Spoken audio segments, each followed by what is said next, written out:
তিস্তার পানি বণ্টন সমস্যার সমাধান হতে হবে, পিটিআইকে প্রধান উপদেষ্টা।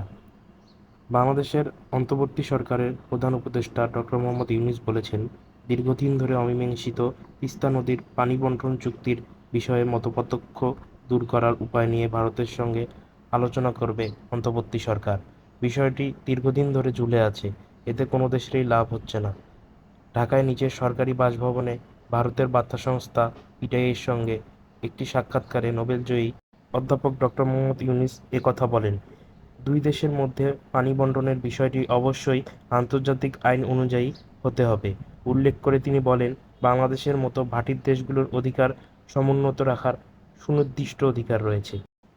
পিটিআই নিউজের ওয়েবসাইটে আজ শুক্রবার এর সাক্ষাৎকার প্রকাশিত হয়েছে।